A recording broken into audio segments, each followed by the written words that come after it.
Hai teman-teman, jangan lupa like dan subscribe Indri Kiki Channel.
Jadi di sini kami akan ngasih tahu sedikit tentang demokrasi.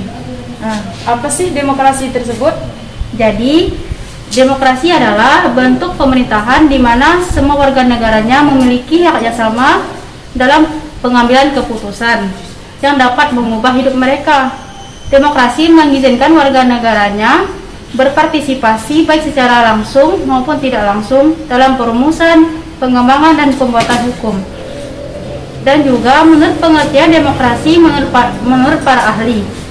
Jadi di sini ada Aristoteles, Harris Hodge, dan Abraham Lincoln, Cronenberg, dan Henry B. Mayo. Jadi Aristoteles mengemukakan bahwa demokrasi ialah suatu kebebasan karena hanya melalui kebebasanlah setiap warga negara bisa saling berbagi kekuasaan dalam negaranya. Kemudian yang kedua adalah menurut Harris Hodge. Jadi Harris Hodge menjelaskan bahwa demokrasi ialah suatu bentuk pemerintahan rakyat karenanya kekuasaan pemerintahan melekat pada rakyat juga. Kemudian menurut Abraham Lincoln. Jadi Abraham Lincoln mengartikan demokrasi itu ialah pemerintahan dari rakyat, oleh rakyat dan untuk rakyat. Kemudian ada Cronenberg. Jadi Cronenberg mengemukakan demokrasi sesuai dengan pengertian dasarnya yakni pemerintahan rakyat.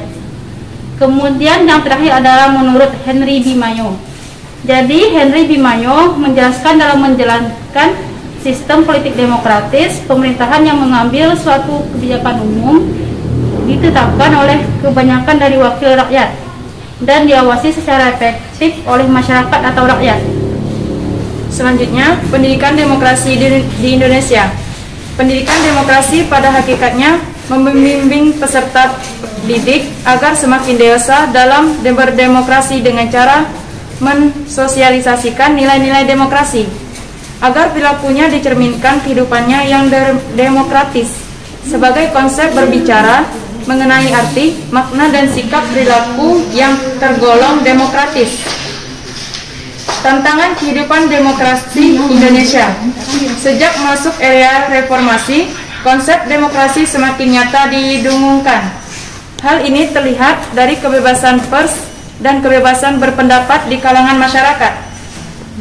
Dalam mengkritik pemerintah, dicabutnya larangan ekspresi budaya Tionghoa oleh Presiden RI keempat Abdurrahman Wahid menandakan bahwa prinsip demokrasi Pancasila masih diminati oleh bangsa ini.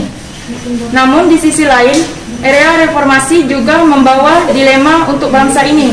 Salah satunya adalah karena kebebasan berpendapat kerap disalahgunakan sebagai penegasan terhadap identitas kelompok tertentu atas nama mayoritas.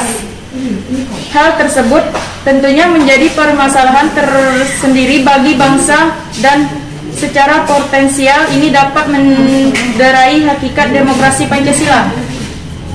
Agama dan budaya terjadi di masyarakat. Merekanya ujaran kebencian terhadap kelompok minoritas, serta bermunculnya ideologi intoleran terhadap kelompok terorisme di level pemerintahan dan politik. Kondisi demokrasi di Indonesia khususnya dari aspek supremasi hukum juga cukup mengkhawatirkan. Selain itu, jika kita melihat situasi politik belakangan ini, banyak politikus yang bermanfaat isu-isu SARA untuk saling menyerang lawan politik mereka demi mendapatkan legitimasi dari masyarakat. Oleh karena itu, beberapa contoh di atas berpotensi mencederai demokrasi Pancasila dan memecah belah persatuan dan kesatuan bangsa. Warahmatullahi wabarakatuh. Pada hari ini kita akan melakukan pemilihan ketua pasukan pada tingkat 1. Adakah yang dari kalian ingin mengajukan diri?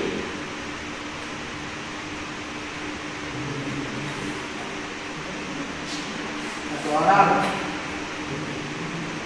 2, selanjutnya.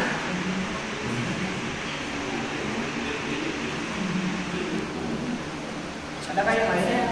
3 orang, kurang 1 lagi.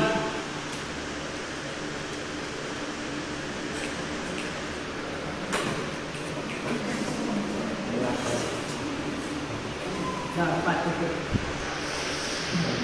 Adakah yang dari kalian ingin memberikan pendapat atau masukan terkait 4 orang yang calon menjadi ketua tingkat?